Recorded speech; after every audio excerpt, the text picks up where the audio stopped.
we think about people whether it's as teams or individuals, we're constantly appraising and navigating our space, right? And we're making decisions on how to move forward based off of the data we're bringing in. And sometimes we don't even realize we're taking data in. But what we do know is that we encounter situations where we have to confront, confide, engage, whatever with others. And that's an important part of the being a part of a team, right? And so Oh yeah, there's consistency is those super. people again, right? Yeah, we got to Yeah, deal with right. people. Amazing. Exactly.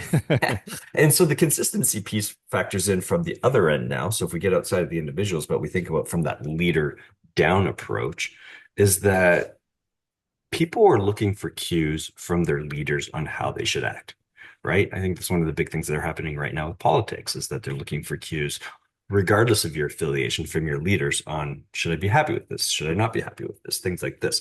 Should I feel safe? Do I feel less safe? Things like that. And they're looking for those leaders to give them some assurances, right?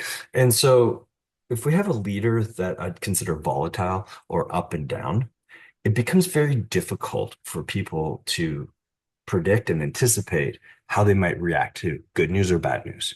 Mm. Now, if you're consistently up and down and people can pattern it, that's okay.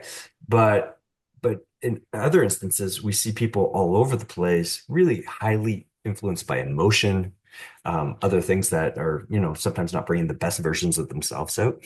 And that really creates an environment of uncertainty, right? And we've talked about psychological safety over the last several years, several times as a concept, right? It's becoming more and more important and relevant.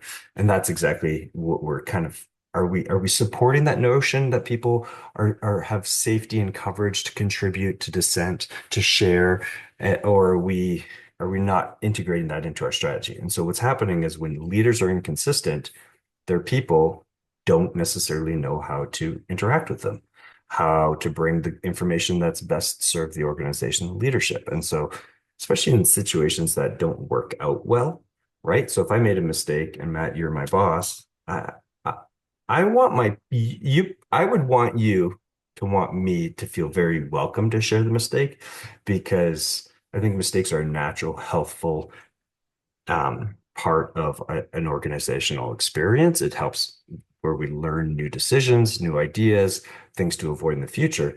But if I don't feel comfortable or confident or safe to bring this conversation up with you because I've seen or heard how you've reacted to things in the office over the years, I might just shore back and tuck it away. And I tell myself, I'll let them know eventually. And then eventually, it gets dusted swept under the rug, and that stuff builds and builds. And that's what happens when we see organizations and people leave, and then all of a sudden we're like, whoa, whoa, these reports haven't been filed for years, or we have accounts receivable, no wonder we can't pay our bills, stuff like that. So consistency really is an element that invites people to engage with you, and you can be consistently crunchy and grumpy, or you could be whatever your manner of consistency is.